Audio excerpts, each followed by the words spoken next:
अगर आपने वो एक्सपीरियंस देखा है कि आपको एक लेके जाते हैं समुद्र के बीच में, केज के अंदर आपको डालते हैं और फिर आपके आसपास शार्क्स तैरती हैं, वो एक्सपीरियंस अब हम करने वाले हैं। तो भाई हो गया, मैं तो तैयार, लेट्स गो।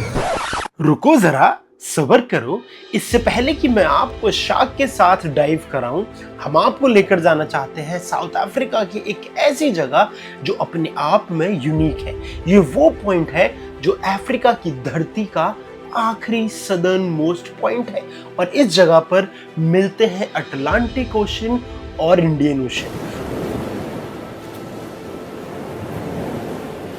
और इस जबरदस्त जगह का नाम है केप अगुलास।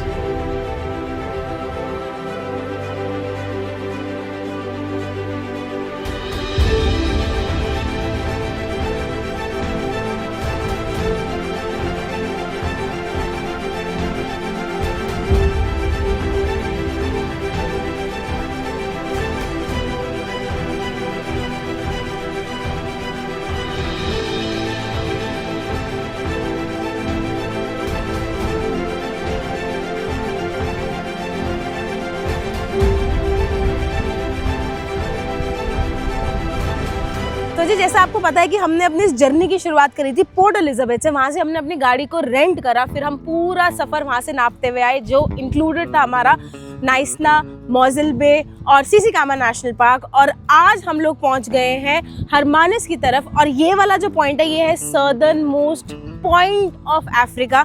ये ना अरुण का और मेरा, हम दोनों का ऐसा एक ड्रीम था कि यार यहाँ तक तो ना अपनी गाड़ी ज़रूर लेकर आएंगे, क्योंकि ना इसकी यहाँ की जो राइड्स है वो बहुत ही ज़्यादा, जो रोड्स है वो बहुत ही ज़्यादा सीनिक है, बिल्कुल मज़ेदार है। तो अभी आप मेरे पीछे अगर देखोगे ना उस साइड पे, तो वो पूरा का पूरा उन्होंने एक पॉइंट सा बना रखा है जहाँ पर एक पैर होगा इंडियन ओशन में और दूसरा पैर होगा अटलांटिक ओशन में। उस पॉइंट पे अभी हम आपको लेकर जाते हैं। बट उससे पहले मैं आपको एक चीज़ बता दूं कि हम लोग आ रहे हैं फ्रॉम मॉज़ल बे।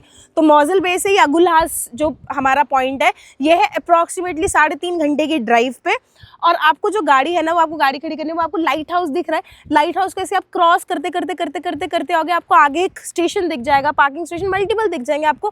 अपनी गाड़ी बढ़िया सी वहाँ पर खड़ी कर दो और ऐसे आपको एक एली सी बनी होगी, black alley. You have to just follow this black alley और आप लोग पहुँच जाओगे। एक इन्होंने बना रखा है, टूरिज्म ऑफ साउथ अफ्रीका ने बना रखा है, पूरे साउथ अफ्रीका का पूरा मैप बना रखा है, जो कि मेरे उस साइड में, और प्रॉपर बना रखे हैं कि कहाँ पर माउंटेन रेंज है, कहाँ पर आपका बीच एरिया है। तो बहुत ही बढ़िया सा ये मैप बना रखा है। और इस मैप के जस्ट सामने वो एक आपका पॉइंट है जहाँ पर इंडियन ओशन और अटलांटिक ओशन जो है वो हो रहे हैं मीट। तो जी ये वाला जो पॉइंट है ना केप अगुलास, ये बहुत ही ज़्यादा इंपॉर्टेंट पॉइंट है। अगर आप अपना साउथ अफ्रीका का ट्रिप प्लान करो ना, तो ये वाला पॉइंट बिल्कुल मिस मत करना। आप देख ही सकते हैं कि यहाँ पर कितनी भीड़ है और हमेशा से भीड़ ही है यहाँ पर। ये वाला पॉइंट है, आप देख रहे हो कि एक उन्होंने एक लाइन से खींच दिया है, तो उसकी उस तरफ है आपका इंडियन ओशन और इस साइड है आपका पूरा का पूरा अटलांटिक ओशन। और यहाँ से अब हमारा, जब हम लेफ्ट साइड अब जा रहे हैं अफ्रीका की तरफ, तो केप टाउन की तरफ जब हम जा रहे हैं, तो आपको पूरा का पूरा अटलांटिक ओशन की ही बेल्ट दिखेगी। तो कितना दिमाग लगाए यहाँ पर कि क्यों ना हम ऐसा एक पॉइंट बना दें, उसको एक टूरिस्टी स्पॉट बना दें, पॉइंट बना दें, जहाँ पर लोग आए और अपना एक्सपीरियंस जो है वो हमारी तरह रिकॉर्ड कर ले, एटलीस्ट ये नहीं तो कैप्चर कर ले। अगर आपको यहाँ पर स्टे वगैरह भी करना है तो मैं देख रही थी उधर मार्केट है, वहाँ पर स्टे के बहुत सारे ऑप्शन थे, रेस्टोरेंट के ऑप्शन थे। हाँ, एक और चीज़ आपको बताने की ना, हम लोग आए हैं फ्रॉम मॉज़ल बे। तो मॉज़ल बे से हमें यहाँ आने में लगा अप्रॉक्सीमेटली 3-3.5 घंटे हमें लगे। और रास्ते में ना पेट्रोल पंप या पेट्रोल स्टेशन थे ना, वो बहुत ही ज़्यादा लिमिटेड थे। तो एक रिकमेंडेशन है कि जब आप मॉज़ल बे से निकले तो अपनी गाड़ी की जो टंकी है ना वो पूरी फुल करा के निकलना, क्योंकि हमारी ऑलमोस्ट 50% हो गई है टंकी। ठीक है जी, तो ये आपको थोड़ा सा ज्ञान देना था, आपको थोड़ा इस पॉइंट के बारे में बताना था। और अभी हम यहाँ से चल रहे हैं आगे की तरफ, क्योंकि हमारा जो स्टे है वो है हरमानिस। रीज़न बीइंग क्योंकि आज शाम का सेकेंड हाफ का हमारा प्लान्ड है शार्क केज डाइविंग और हमारा वेल वॉचिंग। ये 2 चीज़ें हमारी प्लान्ड है। बट मेरी टूर ऑपरेटर से बात हुई थी, कल रात को मेरी बात हुई थी, शी वाज सेइंग कि आज क्योंकि इतना विंडी है तो चांसेस हैं कि वेल्स के और शार्क के कि आपको नहीं मिलेंगे, ना के बराबर मिलेंगे। सो देयर आर चांसेस कि हमारी जो आज की शाम की एक्टिविटी है वो शायद कैंसिल हो जाए। बट मैंने अपने टूर ऑपरेटर को बोला था कि हमें कल सुबह का भी एक स्लॉट दे दे, ताकि मैं एक्सपीरियंस जो है एटलीस्ट वो मैं ट्राई कर लूँ। तो ये जो शार्क डाइविंग और जो वेल वॉचिंग होती है ना, ये होती है हरमानिस से एक और टाउन है गैंग्स बाय करके, वहाँ पर होती है, जो 40 किलोमीटर की दूरी पर है। अटलांटिक ओशन और इंडियन ओशन के संगम को देखने के बाद अब समय है हरमानिस की तरफ जाने का। हरमानस साउथ अफ्रीका की एक कोस्टल सिटी जो बेहद ही खूबसूरत है और फेमस है वेल वॉचिंग के लिए। But honestly even without whales this place is just magic. तो जी आज सुबह से लेके अब तक हम लगभग 450 किलोमीटर कार ड्राइव कर चुके हैं और ये 450 किलोमीटर ट्रैवल करने में हमें लगे 4.5 घंटे। मतलब on an average 100 kilometre per hour की रफ्तार से गाड़ी चल रही थी। इसका मतलब ये है कि जो इनका पब्लिक इंफ्रा है वो कितना ज़्यादा सॉलिड है कि वो, जबकि मैंने कोई ऐसे रैश ड्राइविंग ऐसे कुछ भी नहीं किया। मैं बिल्कुल जो भी स्पीड लिमिट इनके जो भी पोस्ट बने हुए थे उन सबको फॉलो करते हुए आ रहा था और 100 किलोमीटर पर आवर मतलब 4.5 घंटे की ड्राइव में अचीव करना is really a big thing. मेरे को तो बहुत अच्छा लगा और जो ड्राइव भी है ना वो इतनी प्यारी है कि आप बोर ही नहीं होते हो। थोड़ी थोड़ी देर में वादियाँ चेंज हो जाती हैं। इतने बड़े बड़े ग्रीन फील्ड्स थे, ऐसा लग रहा था कि सरसों की खेती कर रखी है, पूरे पीले, जहाँ तक आपकी नज़र जा रही है पूरा का पूरा खेत पीला। मतलब क्या ही मज़ा आ गया। और उसके बाद हम लोग हरमानस पहुँच गए हैं जो गगन का आज का एक और स्टे जहाँ हमारा बुकड है, जहाँ हम रहने वाले हैं। हम एक और शहर, एक और सिटी एक्सप्लोर करने वाले हैं साउथ अफ्रीका की। और वहाँ हरमानस में ये एक सिल्वी के अकॉर्डिंग एक हाइक थी जो हमें करनी थी, तो हमने वो हाइक शुरू कर दी है। मेरे को ऐसा लग रहा है कि साउथ अफ्रीका में आके ना हम दोनों हाइक लवर टाइप्स हो गए हैं। हर दिन एक ना एक हाइक कोई ढूंढ ले रहे हैं और हाइक करने निकल जा रहे हैं। और जो एक्सपीरियंस है ना यहाँ का वो वाकई में बहुत ज़्यादा मज़ेदार है। सिल्वी देखो बबून कितना प्यारा बना रखा है, देखा पेड़ काट के ऐसा लग रहा है कि बना रखा है, कितना प्यारा बबून, बहुत सुंदर है यार। ये देखो आप, अमेजिंग, टू गुड। भाई अभी अभी यहाँ पर हम दोनों को वेल नजर ओ ये गई, अरे बोलते बोलते हो गई भाई साहब, ये हुई वेल। तो भाई ये इतने सारे लोग खड़े हुए थे यहाँ पर वेल वॉचिंग के लिए ही और हमारी किस्मत देखो हम तुरंत आए और हमें नजर आ गई।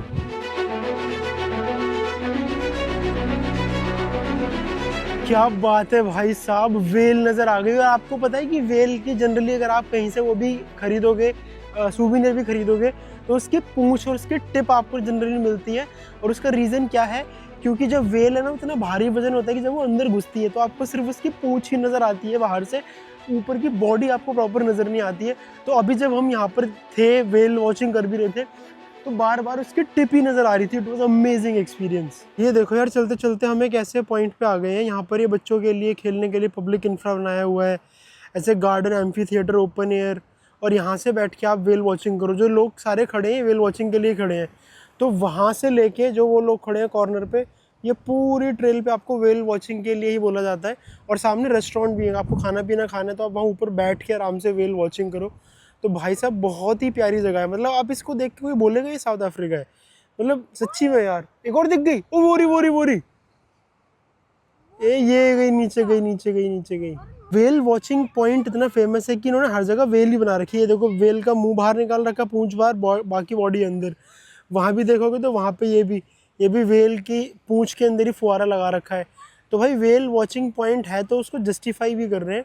वो बहुत सुंदर है यार, मतलब माउंटेन्स, घास, पानी, beauty, nature, what else do you need यार। It's amazing, amazingly beautiful. भाई अभी वेल ने बिल्कुल डॉल्फिन की तरह जंप मारी, पूरी बॉडी, टेल सब कुछ दिखा दिया। ये देखो फूंक मार रही है, एक बार और कूद जाए तो आपको भी नजर आ जाए। ओए तेरी ओए भाई आज तो मूड में आ गई वेल। तो बहुत सारे लोग हैं यहाँ। ओरे भाई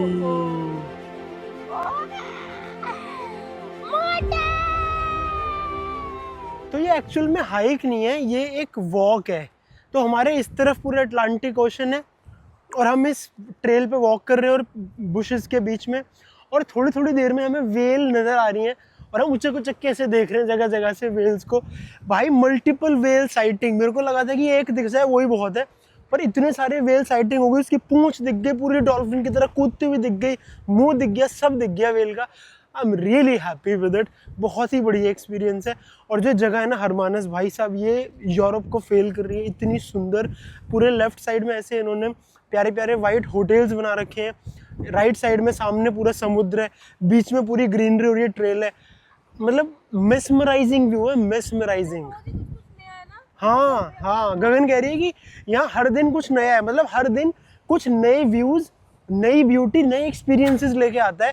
इसीलिए हम बार बार बोल रहे हैं कि south Africa is really underrated in terms of travel. ये बहुत सेक्सी कंट्री है। Our hearts beat to the city streets. We began to feel the fire. We rise like tall buildings as the chemicals they take us higher. The night's young. तो जी गेरिंग point से बहुत अच्छी सी walk करी हम, approximately कुछ 2.5 kilometre चले। फिर हमने सोचा कि हम वापस आ जाते हैं क्योंकि फिर सनसेट हो जाएगा और सनसेट में यहाँ इस बीच में जो कि ग्रोटोस बीच है वो मैं मिस कर सकती हूँ, तो देयर वर चांसेस। तो हमने क्या किया, हमने 2-2.5 किलोमीटर गए, फिर हम वापस आ गए और गाड़ी उठाई और सीधा मैप में डाला ग्रोटोस बीच। क्योंकि ग्रोटोस बीच का बोलते हैं कि अगर बहुत ही क्लीन स्काई हो, क्लियर स्काई हो, तो आपका जो सनसेट है वो बहुत ही ज़्यादा अमेजिंग आता है। और सच्ची में सही कहते हैं, हमने अभी साक्षात सनसेट पूरा ऐसे डूबते हुए देखा है। इतने लीन हो गए हम कि हम वीडियो बनाना ही भूल गए, बस बैठे रहे यहाँ पर आराम से और सनसेट होते देखते रहे। तो बहुत ही अच्छा पॉइंट था यहाँ पर आना। और यहाँ पर जो रेता भी है ना, मतलब मैं ये अरुण से बात करी थी, यहाँ पर ना बिल्कुल वाइट सैंड, ऐसे लगता है कि वो सीमेंट नहीं होता हमारा, तो ऐसे सीमेंट जैसा बिल्कुल था। हम बिल्कुल आगे तक गए, अब तो फिर भी कुछ 2-4 लोग दिख रहे हैं, बट जब हम आए थे तो कोई भी नहीं था, तो बिल्कुल आगे तक हम गए, बड़ा ही मज़ा आया। एक चीज़ और नोटिस करी कि ऐसा मैंने शायद पहली बार नोटिस करा है कि इस साइड है पहाड़ और बहुत ही प्यारे से पेड़ हैं और इस साइड है आपका बीच। तो ऐसे बीच के बिल्कुल सामने इतने बड़े बड़े पहाड़, तो क्या ही व्यू था, क्या ही सीनिक, बिल्कुल माहौल है ऐसे सीनिक। वो जो ऋतिक रोशन, अमीषा पटेल वाली मूवीज़ के हिसाब से वैसा बिल्कुल नेचर नहीं बना रखा है, बिल्कुल नेचुरल। ठीक है, तो अभी हम लोग जा रहे हैं अपने BNB में जो कि है हरमानस में। मगर उससे पहले मैं आपको एक चीज़ बता देती हूँ कि आज शाम का जो हमारा शार्क केज डाइविंग था वो हो गया है कैंसिल, क्योंकि आज डिक्लेयर हो गया है नो सी डे। नो सी डे मतलब कि पानी जो आप खुद ही देख लो कि पानी कितना रफ है यहाँ पर। यही रीज़न था कि हमें जो वेल्स थी वो ऑलमोस्ट शोर पे ही दिख जा रही थी, मतलब यहाँ से सिर्फ 100-150 मीटर की दूरी पे ही हमने कितनी सारी बड़ी बड़ी वेल्स फिर से स्पॉट कर ली। तो इसलिए हमारा जो वो प्लान है शार्क केज डाइविंग वाला वो अब सुबह पोस्टपोन हो गया है। तो हम कल सुबह 7 बजे जाएंगे। 7 बजे मतलब हमें मीटिंग पॉइंट पे जाना है जो कि है गैंग्स बाय में। तो वो हरमानस से अप्रॉक्सीमेटली 40-45 मिनट का रास्ता है। हमें 7 बजे बोला गया है, वहाँ पर रिपोर्टिंग टाइम हमारा 7 बजे। और ये पूरी एक्टिविटी रहेगी कुछ 6-7 घंटे की एक्टिविटी रहेगी, मतलब टिल लंच तक की एक्टिविटी रहेगी। फिर उसके बाद देखते हैं हमें क्या करना है, वो आइटनरी आपको हम बाद में बताएंगे। बट अभी तक जो हमारा हरमानस वाला जो दिमाग में जैसा एक आइटनरी बना रखी थी ना कि पहले ये करेंगे ये करेंगे ये करेंगे ये करेंगे, वो बिल्कुल वैसी स्मूथ चली। जो चीज़ें दिमाग में सोच रखी थी कि हाँ शायद हमें वेल स्पॉट हो जाए, और शायद नहीं हो ही गई वेल स्पॉट। बट हाँ ठीक है, वो अभी हमारा शार्क केज डाइविंग नहीं हो पाया, विच इज़ फाइन। बट हमने कल के लिए, सुबह के लिए पोस्टपोन कर दिया है। तो कल का एक्सपीरियंस कैसा होगा आपको हम बताएंगे कल। मगर उससे पहले आपको दिखाएंगे हम जो हमारा हरमानस वाला एयरबीएनबी है ना, उसके दर्शन कराते हैं आपको। Given him instruction to start the video. But now you are the star of this video. तो ये है लुइसा, इस BNB की होस्ट और एक जिंदा दिल इंसान। जिंदा दिल इसलिए क्योंकि इनसे मिलकर हमें ऐसा लगा ही नहीं कि हम इनसे पहली बार मिल रहे हैं। जिस पॉजिटिव एनर्जी के साथ ही हमसे मिली, हमें तो मजा ही आ गया। So this is where I used to paint. This was my art studio. Oh. And now I paint at my gallery. So you are an artist? I'm an artist, so this is my work. And Oh. some prints. And Wow, you painted this. The fish, yes. That's Oh, wow. Ina. Oh, It's beautiful. that's ink. You have used this picture also in your... Yes, I Huh? think you've seen that. I've seen that, Yes. I've seen that. And this was the one that attracted me to Oh, message really? you. To message you on Instagram. Okay, then you should buy it, I think. Yeah, I know you are giving it for free. I know you are giving it for free for Indian friends. This is actually the corner where I used to paint. This is where my easel used to stand. And the floor was messy. It was like a cement floor. And yeah, so we converted And now you converted into the box. Yes, you can't Oh, have... teacher. Yes. Indians, Indian Do you kids. know? Indian kids are in But love. it's German. But in India we get it, and Indian kids are in love Really? with this kind of So it's a special one. The other kitchen is more equipped. I moved all the nice glasses to that one. No problem. And then I want to show you the top. Yeah, let's go. Which we have. Actually, he's not aware of it. What? Yeah. She does the planning. Yeah, I do all. I have no idea where I'm going. He has no idea. Okay. Oh yeah, you were talking about this. I will restart it now because it went out. But this is the side. And तो ये है इस B&B की highlight, hot bathtub, जिसका मुझे कोई idea नहीं था कि ये इस प्रॉपर्टी में है। लेकिन जैसे ही मैंने इसको देखा मेरा मन तो खुश हो गया, क्योंकि अब हम दोनों इसमें मस्ती करने वाले हैं। This is for us. yes, but I don't know if you are allowed to have honey if you're Of course, vegetarian. no, You're no, not no. vegan. Yeah, we are not vegan. Okay, great. An honor to host at the Red Veggie Wonders. Enjoy your stay and feel safe in our home. Any questions, please let me know. Oh God, not sure if you eat honey. Oh, you have mentioned it here. तो जी मुझे इस property का tour देने की तो ज़रूरत ही नहीं पड़ी। दीदी जो थी वो इतनी काइंड थी, so she was the host of this entire property. वैसे तो देखिए ये 2 रूम्स हैं, बट स्टिल मेरे पास अभी दूसरे रूम की ऑक्यूपेंसी थी नहीं, तो मैंने सारा पूरा घर आपके लिए ओपन कर दिया है। आपने देखा ही था ना कि जैसे फुल्ली फर्निश्ड किचन है, उसमें आलमंड मिल्क है, उसमें बफेलो मिल्क है, और उन्होंने as a token of appreciation हमारे लिए एक गुडी बैग भी रखा है जिसमें ब्राउनी है। तो मतलब बहुत अच्छा लगा मेरे को ये सब देख के। बहुत छोटी छोटी चीज़ों का भी ध्यान दे रखा है कि अगर आपके पास चप्पल नहीं है तो एक घर की आप चप्पलें कैसे यूज़ कर सकते हो। जनरली जो हम होटल्स में देखते हैं, मतलब 5 स्टार होटल्स में जनरली हम जो देखते हैं। साउथ अफ्रीकन की हॉस्पिटैलिटी देखकर ऐसा लगा कि अतिथि देवो भव सिर्फ इंडिया का ही नहीं बल्कि साउथ अफ्रीका का भी मूल मंत्र है। तो दिल को छू जाने वाली हॉस्पिटैलिटी के बाद अब बारी है एक्सपीरियंस करने की दिल दहला देने वाले एडवेंचर को। तो चलिए अब साथ में चलते हैं और करते हैं डाइविंग विद शार्क्स।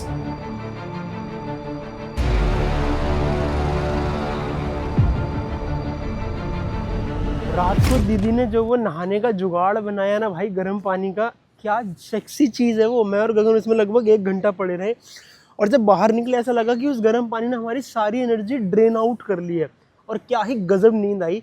और उसके बाद अब आपका स्वागत है इस प्यारी सी सुबह में। और आज हम जो एक एक्टिविटी करने वाले हैं ना, ये वो एक्टिविटी है जो मैंने सिर्फ अपनी इमेजिनेशन में सोची थी और वीडियोस में देखी थी। अगर आपने वो एक्सपीरियंस देखा है कि आपको एक लेके जाते हैं समुद्र के बीच में, केज के अंदर आपको डालते हैं और फिर आपके आसपास शार्क्स तैरती हैं, वो एक्सपीरियंस अब हम करने वाले हैं। और मैंने एक वीडियो देखी थी कि उस केज के अंदर शार्क घुस गई और बंदे ने अपने आप को जिस तरह से बचा लिया है। हमारे साथ क्या होने वाला है मुझे कोई आइडिया नहीं है, पर एड्रेनलिन रश अभी से आना शुरू हो गया है। वो सोच के जो चिल्स आ रहे हैं मेरे को कि वो क्या एक्सपीरियंस होगा। लेकिन इसमें केविएट है कि ज़रूरी नहीं आपको शार्क दिखे, क्योंकि ये मदर नेचर है। माँ नेचर को जो चाहिए वो करेगी, आप कंट्रोल नहीं कर सकते हो, आप बस फ्लो के साथ चल सकते हो। तो हम फ्लो के साथ चलने के लिए अपने B&B से लगभग 50 किलोमीटर की दूरी पर आ चुके हैं। और पीछे जो मेरे समुद्र है, इसी समुद्र में डीप वाटर में ये सारी आपको शिप्स लगी हुई, बोट्स लगी हुई दिख रही होंगी, और वो केजेस भी आपको दिख रहे होंगे। दिख रहे हैं वो केज, भाई साहब वो रहा केज। यही केज, ऐसे ही केज मैंने देखा था कि उसके अंदर शार्क कूद के घुस गई थी अंदर। क्या होगा मुझे कोई आइडिया नहीं है, पर आई एम वेरी एक्साइटेड। बोलते बोलते ना मेरा हार्ट पंप करना शुरू हो गया। तो गगन अभी इस वाइट शार्क डाइविंग कंपनी के अंदर गई हुई है, यहाँ से हमारा कोऑर्डिनेशन चल रहा है। हमारा एक्सपीरियंस क्या होगा आपको पता लग जाएगा, पर मैं बहुत होपफुल और बहुत एक्साइटेड हूँ, और बहुत क्या बोलते हैं उसको, डरा हुआ तो नहीं हूँ पर वो एक्साइटेड हूँ। हाँ, मतलब वो वाला वर्ड आप सही पकड़ सकते हो कि I want to just see the sharks. मैंने शार्क्स देखी है, मालदीव में देखी है, दूर से देखी है, बहुत नज़दीक से और बहुत क्लियर नहीं देखी है। पर अब क्या होगा आई एम नॉट श्योर। अभी यहाँ पर जो हमारी जो पूरा टूर है इसमें 2 चीज़ें इंक्लूडेड है, बहुत लाइट सा ब्रेकफास्ट और एक अच्छा हॉट मील लंच। तो वो क्या मिलेगा खाने में आपको पता लगेगा। तो लेट मी गो इनसाइड, देखते हैं कि ब्रेकफास्ट में हमारे लिए क्या है और एक्सपीरियंस कैसा होने वाला है। बहुत एक्साइटेड हूँ मैं। शार्क्स दिखेंगे या नहीं ये हमारे लिए भी क्वेश्चन मार्क है। My name is Keith and I'm going to be your guide. तो ब्रेकफास्ट करने के बाद अब बारी थी हमारी शार्क डाइविंग केज की इंस्ट्रक्शंस को समझने की, क्योंकि हम होने वाले हैं ओपन वाटर्स के बीच में और घिरे होंगे डेडलीस्ट शार्क से। तो हमें ये समझना होगा कि हमारे लिए क्या करना सही है और क्या गलत। लग रहा है डर, बहुत ज़्यादा डर लग रहा है। वैसे भैया कह रहे हैं आपके पास ऑप्शन है, अगर आपको नीचे पानी में नहीं जाना तो ऊपर डेक में भी आराम से देख सकते हो, वो ज़्यादा बेटर रहेगा। बट ठीक है, एक्सपीरियंस लेने आए हैं तो एक्सपीरियंस को लेते हैं। तो अभी हमें आई थिंक टावल भी मिलेंगे, ऐसा भैया ने बोला, टावल मिलेंगे, पानी मिलेगा, कुछ ऐसा फालतू की चीज़ कैरी नहीं करने का, ठीक है। और ऐसी होगी डेक। तो फर्स्ट टाइम एक्टिविटी कर रहे हैं, तो इस बार ना साउथ अफ्रीका में मेरे को ऐसा लग रहा है कि हम ना बहुत सारी चीजें फर्स्ट टाइम कर रहे हैं, तो देखते हैं कैसा होगा।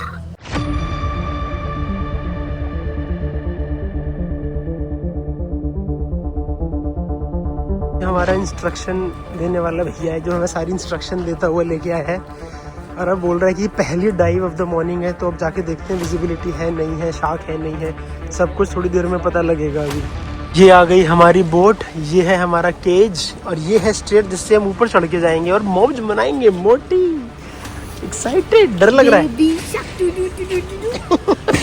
तो जैसे जैसे हम बोट के नजदीक जाते जा रहे थे, हमारे मन में घबराहट और एक्साइटमेंट दोनों बढ़ती जा रही थी, क्योंकि हमें पता था अब थोड़ी ही देर में हम डाइव करने वाले हैं ओपन वाटर्स में, और हमारे आसपास होंगी शार्क्स।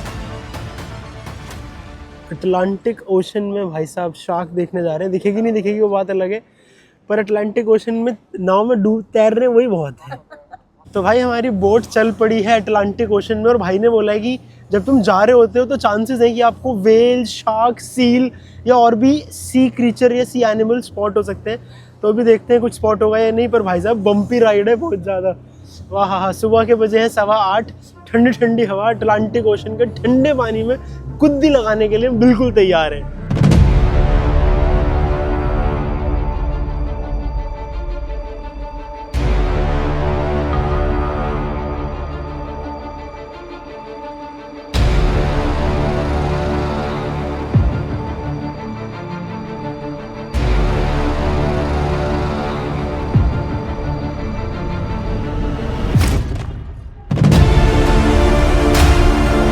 तो 10 मिनट की बोट राइड के बाद हम लोग पहुंच चुके थे उस जगह जहां हमारी बोट को एंकर किया जाना था और हमारे जाल को सेटअप। ये कोई ऑलरेडी बोट यहाँ खड़ी हुई है हमसे पहले आके, और इसके आसपास सीगल्स देखो फूड की तलाश में। भाई बोट को क्या ही सुंदर बना दिया है इन्होंने, पूरे surrounded by all seagulls and seagulls.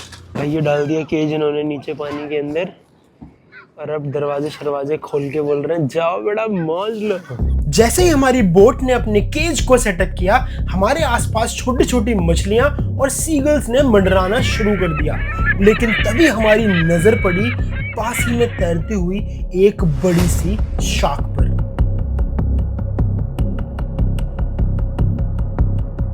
Sharks को बोट के पास अट्रैक्ट करने के लिए हमारे क्रू ने फिशेस की पतली पतली स्लाइसेस काटी, उनको रस्सी में बांधा और पानी में फेंकना शुरू कर दिया, जिससे कि शार्क्स को ये लगे कि उनका खाना तैयार है और वो बोट के पास मंडराना शुरू कर दें।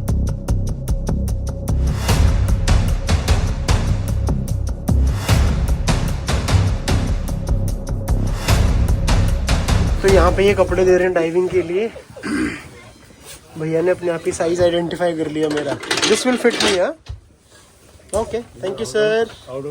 तो ये हमारी मोटी अपनी ड्रेस को एडजस्ट करने में लगी हुई फंस गई मोटी। क्योंकि हम अटलांटिक ओशन के बीच में हैं, तो डाइव करने से पहले डाइविंग सूट पहनना तो बनता ही है। तो क्रू ने हम सब के साइज के हिसाब से अपना अपना डाइविंग सूट पकड़ा दिया और बोला कि आप फटाफट से रेडी हो जाइए, क्योंकि आपके लिए हमने बहुत सारी शार्क्स बोट के आसपास इकट्ठा कर ली है। तो भाई मैं हो गया हूँ तैयार।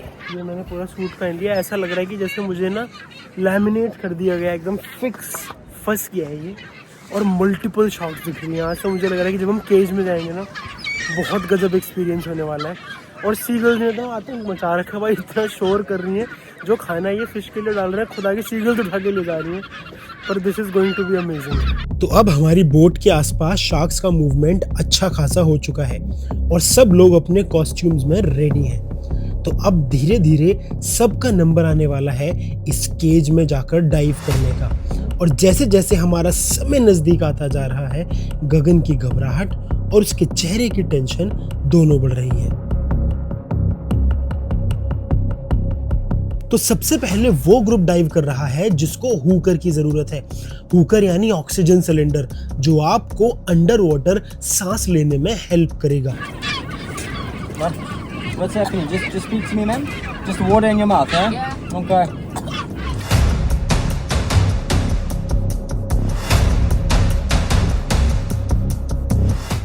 तो पहले ग्रुप की डाइव सक्सेसफुली हो चुकी है और अब बारी है दूसरे ग्रुप के जाने की। दूसरा ग्रुप यानी कि मैं और गगन।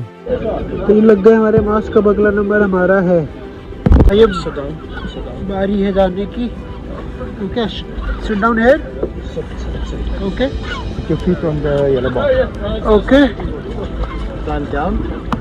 Climb down. Okay. Climb down. Climb down. Climb down. All the way to the left.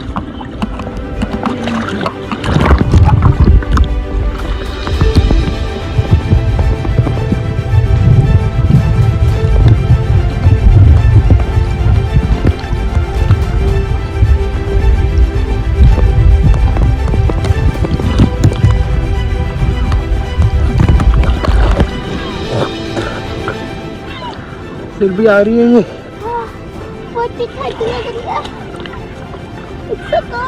हाँ, मुंह बंद करके नीचे जाना है।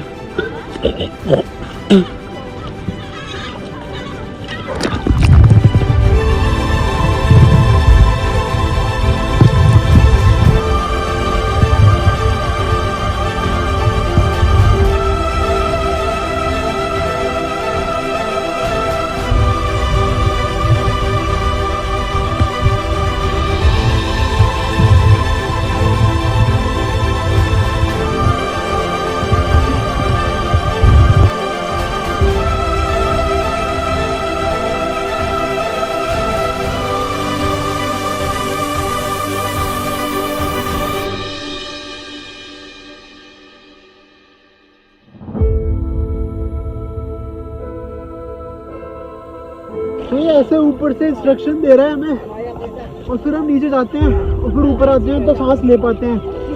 ऐसा कुछ एक्सपीरियंस है।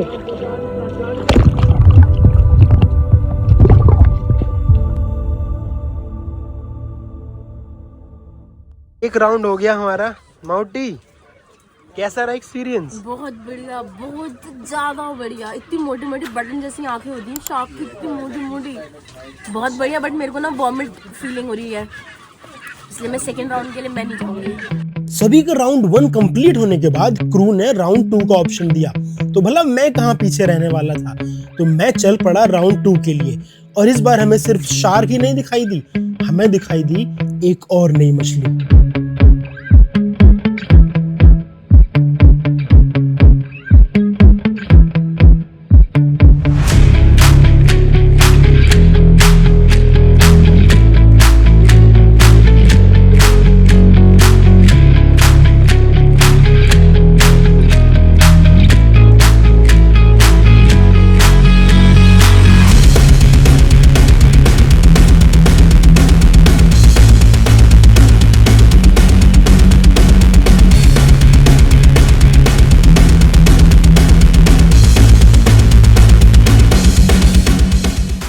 तो कुछ ऐसे एडवेंचरस तरीके से हमारा राउंड 2 भी खत्म हुआ।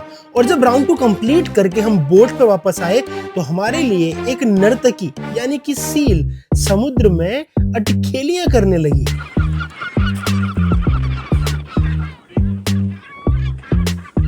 सील देखने सील की अटखेलियां देखने के बाद हमारे क्रू ने हमें आदेश दिया कि भैया अब चलिए, वापस चलने का समय हो चला है।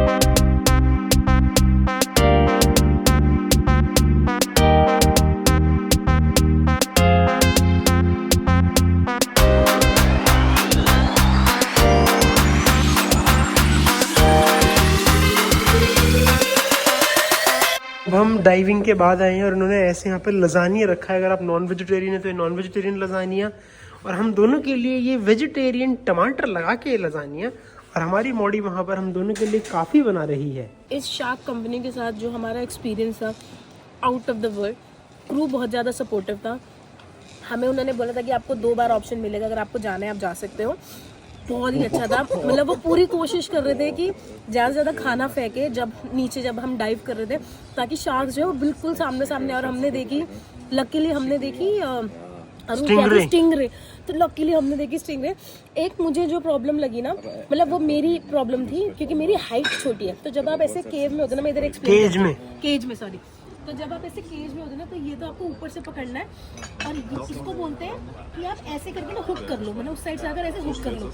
बट अब मेरी हाइट ना इतनी भी नहीं है शायद, अब मुझे रियलाइज़ हुआ है, तो मैं ऐसे हुक नहीं कर पा रही थी। बट हाँ, आपको ऑफ कोर्स यहाँ पर हुक नहीं करना है, क्योंकि अगर आप ऐसे हुक करोगे तो आपकी जो फिंगर्स हैं वो बाहर चली जाएंगे पैर की, तो वो गलती मत करना। वो ऑफ कोर्स मैंने नहीं करी। मेरे साथ जो एक्चुअली अंकल थे ना, वो कितने सपोर्टिव थे। अंकल कह रहे अंकल खुद तो जा ही रहे नीचे, और मुझे भी ऐसे धक्का नीचे दे रहे हैं कि तुम भी ऐसे बिल्कुल ऐसे खड़े जाओ और शार्क को देखो। तो उन्होंने मेरी बहुत हेल्प करी।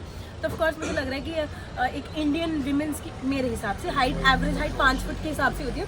तो ध्यान रखना, ऊपर से पकड़ना है, अगर नीचे से नहीं पकड़ा जा रहा है तो छोड़ दो, बट पैर बाहर मत निकालना, इस चीज़ का ध्यान रखना। बट बाकी जो एक्सपीरियंस था यार, वो बहुत अच्छा था। खाना जो है वो ज़बरदस्त खाना है। साथ में आप कॉफ़ी लेनी है, आपको चाय लेनी है, आपको जो भी लेना है, जूस लेना है, आप ले सकते हो।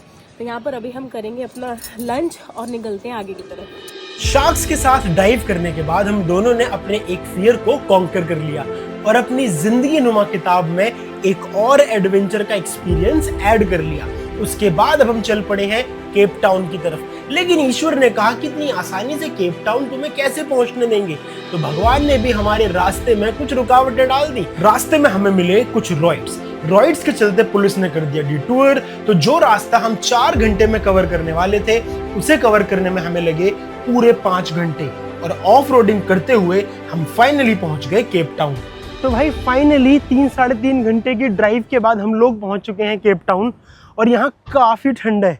मतलब हम जहाँ से आ रहे हैं वहाँ के और यहाँ के टेम्परेचर में कम से कम 8 से 10 डिग्री का फ़र्क लग रहा है, और क्योंकि माउंटेन के ऊपर आ गए हैं तो और ठंडा लग रहा है। और ये है पीछे केप टाउन शहर, आपको नज़र आ रहा होगा अगर। तो जैसे ही हमने केप टाउन में एंट्री करनी शुरू की, हमें तुरंत पता लग गया कि भाई हम अफ्रीका की एक बहुत स्ट्रक्चर्ड, मेंटेन्ड और सुंदर सी सिटी में एंटर कर चुके हैं, क्योंकि रोड्स चौड़ी हो गई, बोर्ड लग गए, हर जगह स्पीड कम हो गई, स्पीड कैमराज लग गए, पता लग गया कि आप केप टाउन में आ गए हो। और आप मैंने ना कुछ ड्राइव करते हुए पिछले दिनों में 2-3 चीज़ें सीखी हैं यहाँ पे, कि जब आप ड्राइव कर रहे होते हो तो लोग आपको ऐसे ही ओवरटेक नहीं कर लेते हैं, वो वेट करते हैं। फिर जब आप उन्हें साइड देते हो तो वो आपको ओवरटेक करके जाते हैं ना, तो आपको थैंक यू बोलते हैं। कैसे थैंक यू बोलते हैं? चिल्ला के तो बोल नहीं सकते, तो वो क्या करते हैं, वो पार्किंग इंडिकेटर ऑन करते हैं। फिर वो आपको 2 बार पार्किंग इंडिकेटर देंगे, तो मतलब उन्होंने थैंक यू बोला। फिर आप उसको एक्नॉलेज करने के लिए डिपर मारते हो। तो ड्राइव करते हुए भी लोग एक दूसरे का इतना ध्यान रख रहे हैं। मतलब आपको लेन देना, आपको साइड देना भी छोटी चीज़ नहीं है, वो बड़ी चीज़ है। मतलब उसके लिए भी थैंक यू बोलना मैंडेटरी है। तो ये चीज़ बड़ी अच्छी लगी यहाँ पर। बहुत ही बढ़िया कंट्री है यार, अब तक तो बहुत मज़ा आ रहा है। और अब हम पहुँच चुके हैं केप टाउन की एक ऐसी जगह जो केप टाउन को डिफाइन करती है। केप टाउन जिसकी वजह से बहुत ज़्यादा फेमस है, और वो मेरे ठीक सामने है। मैं अभी नहीं दिखाऊंगा, वो आपको दिखाएंगे अगली कहानी में। तो तब तक के लिए this is veggie wonder signing off, and I want to say to all the veggies, keep wandering. See you in next story.